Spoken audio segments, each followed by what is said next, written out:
Hi, I'm Oliver E. from Optima Fitness Systems, your injury recovery specialist, along with your injury prevention specialist.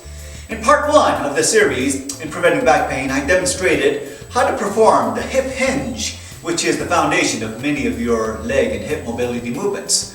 So today we are going to incorporate that movement, the hip hinge, as we might do in our everyday lives. For part 2 in preventing back pain, I will go over the essential keys to lifting and lowering. For those of you who work in warehousing, packaging, or any other industry where physical labor is part of your job and lots of lifting is involved, following these essential keys will be critical if you want to keep your back healthy and injury-free. In part 1's video, I showed you a few exercises where proper hip hinging is key to those movements, so you will see that practice here as well. With that, let's get lifting. First of all, just because an object that you'll be picking up is small or light, don't ever take for granted that you would not get injured picking up something so insignificant. I know a lady who injured her back just picking up a 1-pound envelope.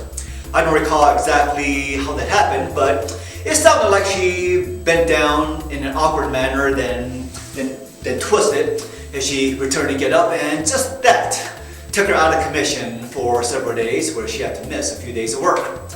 And I had also had this friend who, he was just vacuuming, just kind of moving around with the vacuum, and then all of a sudden he aggravated some nerve in his back. Then he comes to me the next day, just all stiff and moving very slowly. So remember that injuries can happen when you least expect it. So then, how do you safely lift and lower an object? Well, I will demonstrate that for you here today. In front of me is a package. And so whether it weighs 20 pounds or 120 pounds, make it a habit to follow these essential keys when lifting and lowering. We will begin by first getting close to the object, then setting our feet slightly wide at the shoulder width apart, with one foot slightly in front of the other. And then as you reach down, now remember part 1's video where we talked about hip hinging. We're going to do that here. Alright, so anterior pelvic tilt, sit back, hinge at the hips, then we will bend at the knees and legs, not just the back. Try not to round the back. Then with a package like this, if you don't know what's in it, then test the object for weight and shifting content. And then we'll grasp opposite corners. And then as you lift in a smooth, steady motion without jerking, and lift with the legs and not with the back. Then when moving the object to its next location, you move by pivoting at the feet and not at the waist. So pivot at the feet.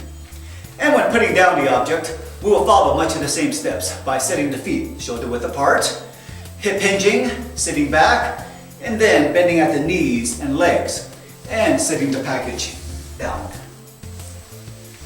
And if you work at a factory or warehouse where they have the necessary equipment, the last essential key step is to use the equipment as needed, like a cart, conveyor belt, or rollers.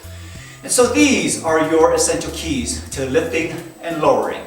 If you follow these essential keys, you avoid a lot of wear and tear on your back, and your back will thank you for it. So let's do a quick review.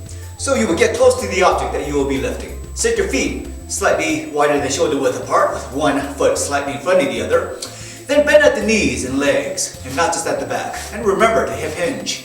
And test the object for weight and shifting content. Grasp opposite corners, and make sure you get a firm grasp on the object. Lift in a smooth, steady motion without jerking, and lifting with the legs and not with the back. And pivot at the feet, not at the waist. And then when putting the object down, follow the same steps, essentially in reverse, and by setting the feet slightly wider than shoulder width apart, and then hip hinging and sitting back, and then bending at the knees and legs, not just at the back, and setting the object down. And if you have other equipment that can help, then use equipment as needed. Now, if you're having back pains or discomfort, in part 3, I will show you some injury recovery techniques for how you can get over that. So stay tuned for that, and let's work on getting you pain-free. Till then, this is Oliver from Optima Fitness Systems, teaching you how to get well and stay well. Be safe now.